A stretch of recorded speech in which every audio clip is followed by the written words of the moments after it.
Hi guys, welcome to my channel education file. और आज इस वीडियो में हम पढ़ने वाले हैं टाइप्स ऑफ काउंसलिंग के बारे में कि परामर्श के कितने प्रकार होते हैं। तो ये पर्टिकुलर टॉपिक है बीएड के गाइडेंस एंड काउंसलिंग में। तो बहुत ईजी सा टॉपिक है, जल्दी देखते हैं क्या होता है। और अगर अपने चैनल को सब्सक्राइब नहीं किया है तो कर सकते हो, और वीडियो अच्छा लगे तो प्लीज़ लाइक करना। चलो, तो काउंसलिंग की बेसिकली 3 टाइप्स होते हैं। डायरेक्टिव काउंसलिंग जो कि दिया था बीजी विलियमसन ने, या इसके चीफ एक्सपोनेंट थी। नॉन डायरेक्टिव काउंसलिंग ये दी थी कार्ल रॉजर्स ने। एक्लेक्टिक काउंसलिंग ये दी थी एफ.सी. थॉर्न ने। ठीक है, तो पहले मतलब 1 बाय 1 पढ़ते हैं। डायरेक्टिव काउंसलिंग देखते हैं क्या होती है।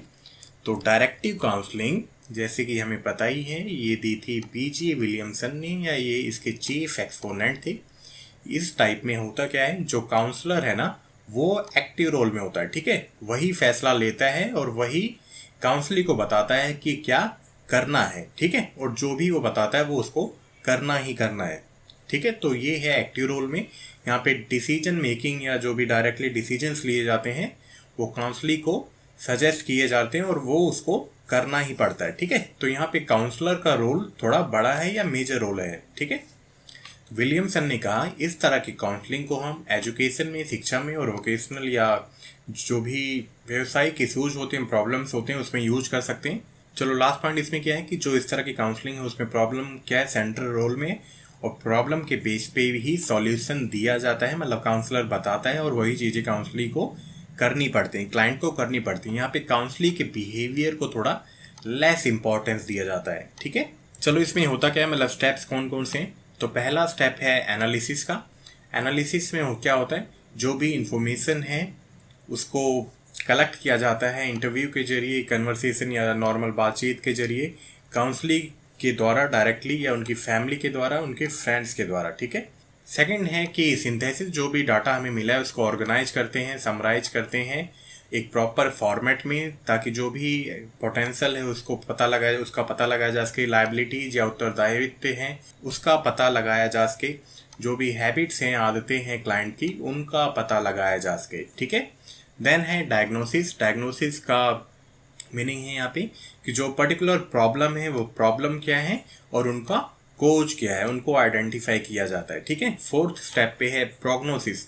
प्रोग्नोसिस का मतलब है कि उस पर्टिकुलर प्रॉब्लम से फ्यूचर में क्या क्या प्रॉब्लम्स होने वाली हैं और उसको प्रिडिक्ट किया जाता है कि 1 साल मतलब प्रॉब्लम रहेगी, कोई इशू रहेगा तो फिर इतनी दिक्कत हो जाएगी। ठीक है, यहाँ पे प्रोग्नोसिस करते हैं। देन है फिफ्थ में काउंसलिंग।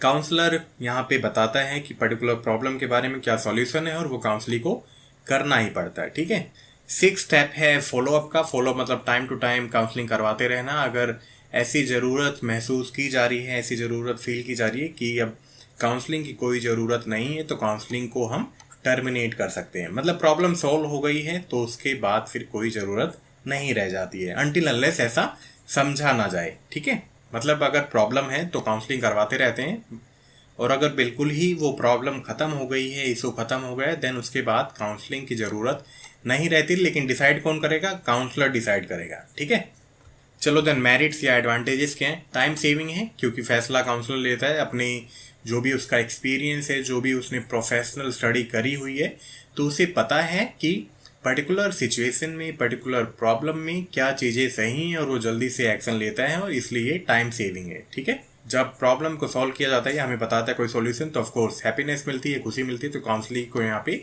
खुशी मिलती है। ठीक है, यहाँ पे इंपॉर्टेंस दी जाती है इंटेलेक्चुअल एस्पेक्ट को, मतलब बौद्धिक क्षमता को।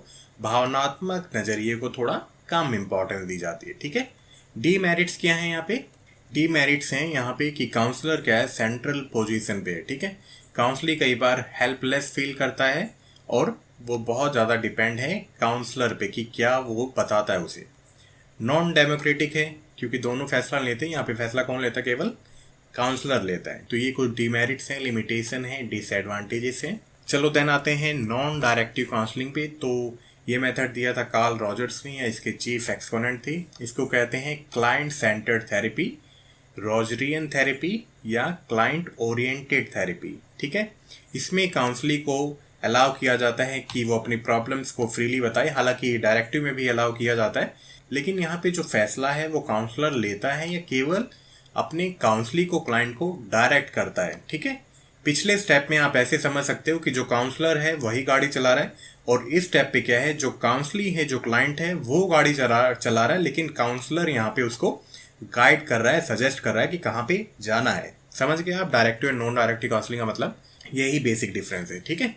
तो यहाँ पे काउंसलिंग क्या करता है, अपनी प्रॉब्लम्स को बहुत ज़्यादा अच्छे तरीके से अंडरस्टैंड करता है with the help of counsellor, और किस तरह से उस पर्टिकुलर प्रॉब्लम सॉल्व करने के लिए एक्टिव पार्ट लेना है वो काउंसलर बताता है काउंसली को कि क्या क्या चीज़ें काउंसली को करनी चाहिए, क्लाइंट को करनी चाहिए, और किस तरह से इस पर्टिकुलर इशू को, पर्टिकुलर प्रॉब्लम को ख़त्म किया जाए, उसके लिए प्लानिंग होती है।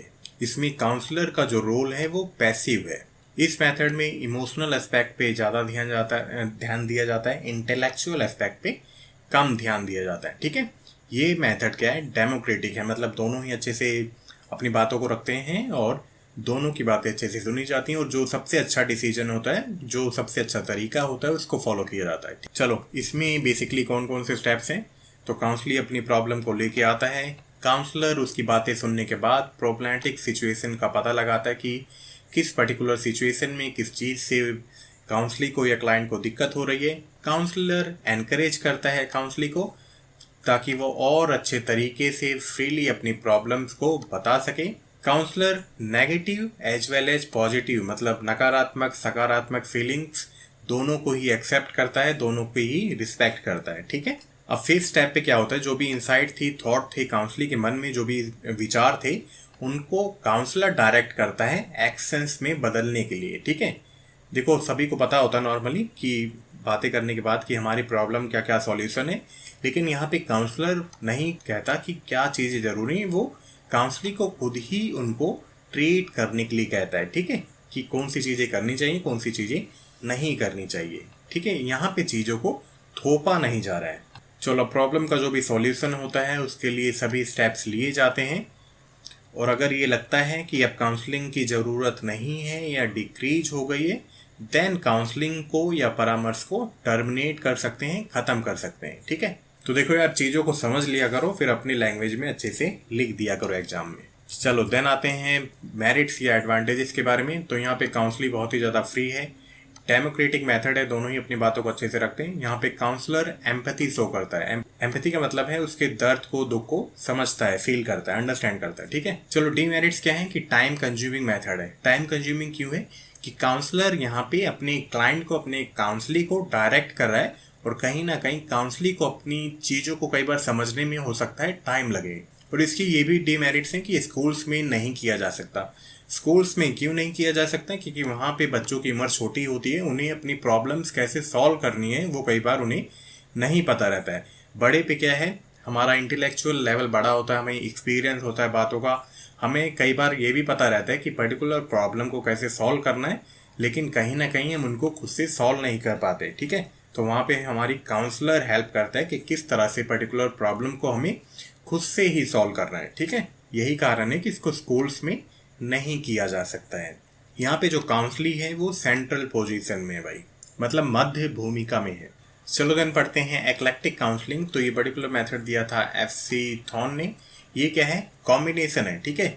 इसमें प्रॉब्लम के बेस पे काउंसलर डिसाइड करता है कि पहले डायरेक्टिव काउंसलिंग करनी है या नॉन डायरेक्टिव काउंसलिंग करनी है। एक्लेक्टिक काउंसलिंग में कॉम्बिनेशंस यूज होते हैं, ठीक है।